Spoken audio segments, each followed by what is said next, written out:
Antes de falar de equilíbrio, eu preciso fazer uma pausa aqui para falar de geometria. Somar alguns ângulos, porque a gente precisa saber esses ângulos, a gente precisa saber calcular, identificar esses ângulos de forma correta, senão a gente não vai conseguir sair da teoria e ir para a prática e fazer continhas. Então, eu tenho nosso bloquinho aqui apoiado sobre o plano, uma nossa força F atuando sobre ele. Essa força F faz um ângulo alfa aqui em relação à horizontal. Como é que é o nosso diagrama de forças? Tem aqui a força F, tem aqui o nosso ângulo alfa. Eu já sei decompor a minha Fx, que é F vezes cosseno de alfa, porque está com o ângulo. E eu já sei também calcular a minha Fy, que é F seno de alfa. Isso aqui a gente viu, já sei decompor essas coisinhas e sei o ângulo alfa. Agora, esse ângulo alfa nem sempre ele vem tão bonitinho, tão bem colocadinho assim na figura. Então, a gente precisa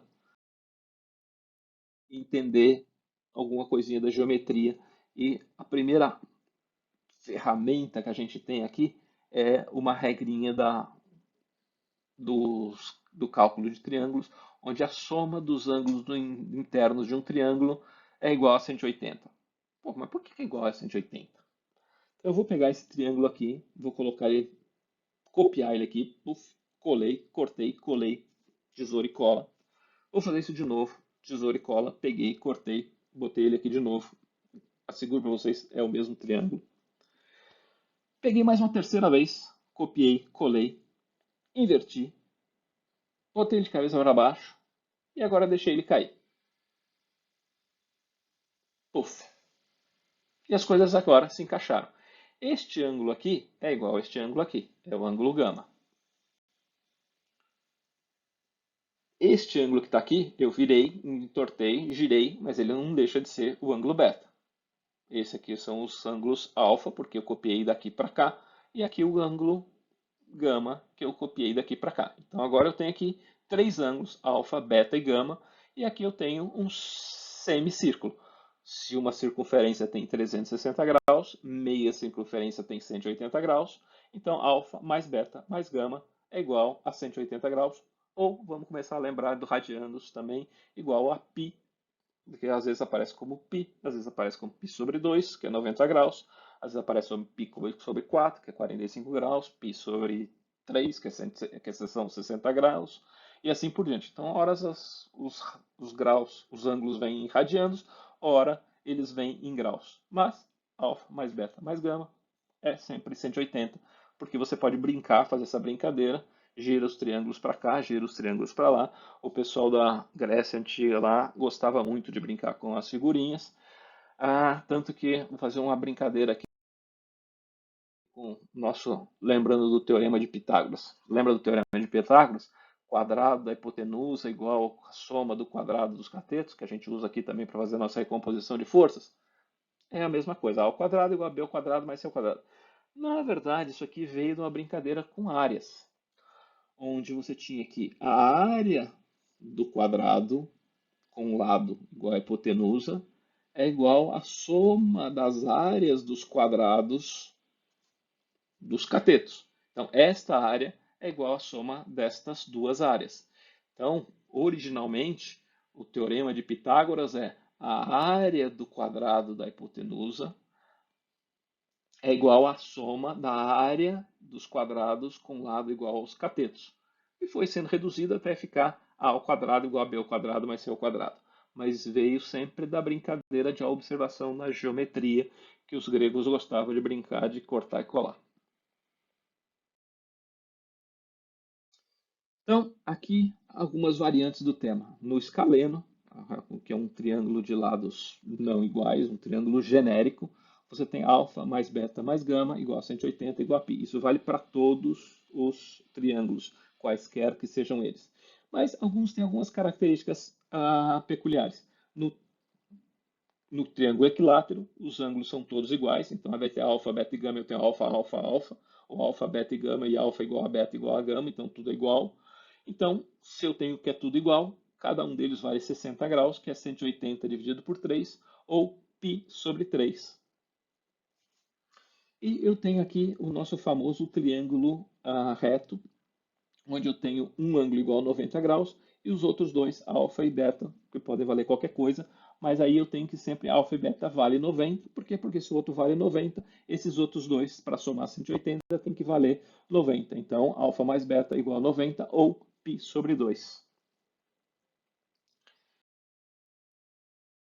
Tem outra forma de você também calcular os ângulos de uma figura, que é você usando a semelhança aqui. Então, normalmente eu tenho duas retas paralelas, e se eu tenho aqui uma reta que corta, que pode ser o meu fio, que pode ser o meu plano, que pode ser o ângulo com que eu estou fazendo a força sobre um determinado objeto, e este ângulo aqui é alfa, vamos procurar aqui aquela brincadeira de semelhanças, onde existem outros ângulos alfa nesta figura. Estes são os outros ângulos alfa nesta figura. Este ângulo é igual a este ângulo, porque eles estão opostos pelo vértice, são ângulos iguais. Esta aqui é igualzinho a este aqui, porque é uma paralela cortada pela mesma linha, então este ângulo alfa é igual a alfa. E aqui também, como eles são ângulos opostos pelo vértice, alfa igual a alfa. Eu tenho um outro ângulo aqui que eu posso chamar ele de beta. Este ângulo aqui, alfa mais beta somam 180 graus, porque eles formam um semiplano. E onde que eu tenho mais ângulos beta? Eu tenho, né, alfa mais beta igual a 180 graus, ou igual a π. E eu tenho mais um beta aqui. Então, beta, beta. Onde eu tenho mais betas? Eu tenho mais betas aqui e aqui. Então, eu já tenho agora, já sei quase todos os ângulos aqui. Alfa, beta, beta e beta aqui, alfa, alfa. Mas aqui eu guardei esse lado da figura para a gente poder desenhar. Se eu desenhar uma perpendicular aqui, passando por este ponto, eu tenho mais um outro ângulozinho aqui, que eu vou chamar de gama. Onde eu tenho outro gama aqui embaixo. E eu sei que alfa mais gama soma 90 graus, porque isso aqui é um ângulo reto. Então, alfa e gama igual a 90, alfa mais gama igual a 90 graus, ou igual a π sobre 2, para a gente se acostumar aqui a trabalhar em radianos também. Então, isso aqui é importante você saber fazer, porque aí se o ângulo aqui era o ângulo aqui que estava aqui na parede ou no teto, você vai saber que esse ângulo aqui, que é o ângulo que está fazendo a força, você sabe qual é no seu objeto e você vai poder calcular ou identificar o valor dos ângulos antes de você fazer a decomposição das forças. É muito importante que você saiba fazer essas duas coisas, ou com as paralelas, ou sabendo somar os ângulos, sabendo que num semicírculo ou num semiplano, alfa mais beta são 180, que num ângulo reto, alfa mais gama é igual a 90, ângulos opostos são iguais, ângulos opostos são iguais, ângulos cortados por uma paralela, este aqui é igual àquele ali. Então, vamos lá. Na nossa brincadeirinha dos fios lá que a gente tinha, um objeto aqui suspenso por dois fios. E agora nós vamos ter que calcular os ângulos. Então vamos dizer que esse ângulo aqui seja 60 graus e este ângulo seja de 60 graus. E eu quero construir um diagrama. Poxa, mas se... Né?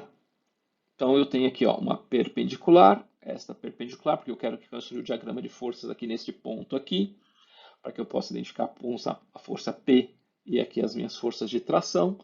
Então aqui, se este ângulo é 60, se este ângulo é 90, 60, está faltando para somar 180, está faltando 30, 60 mais 30, 90 mais 90, 180 graus. Aqui eu tenho os 180 graus. Eu podia ter usado a formulinha, a brincadeira. Aqui também é a mesma coisa. Eu tenho um ângulo reto, 60 com 30, mais os 90 aqui, eu tenho 30 graus aqui. Então agora eu já sei quais são os ângulos aqui que eu tenho nas minhas forças. Eu posso usar isso para decompor as forças.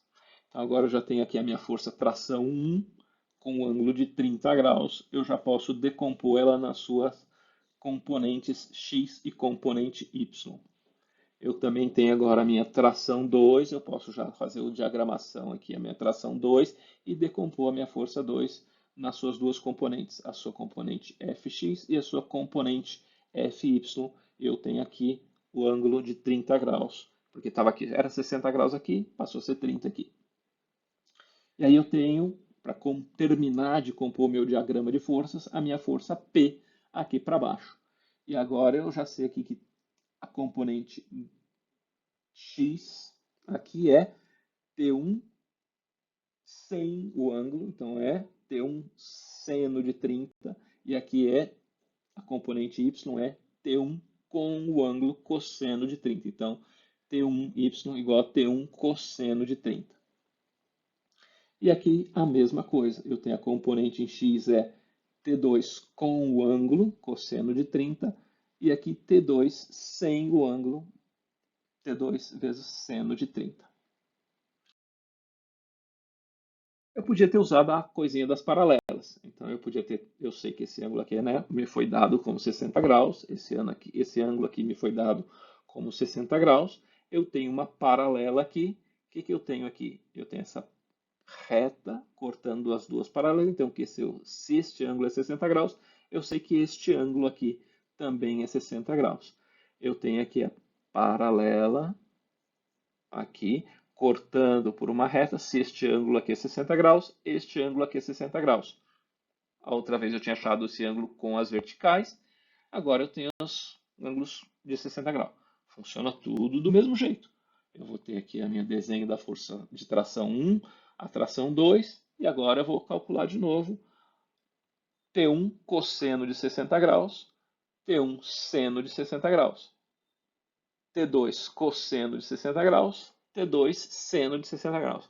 Mas espera aí, gente. Antes era cosseno de... Agora, aqui é seno de 60, antes era cosseno de 30. Vamos lembrar que seno de 30 é igual a cosseno de 60 e seno de 60 é igual a cosseno de 30. Então, é duas formas de chamar Zé e José. É a mesma pessoa, atende por dois nomes, é tudo igual.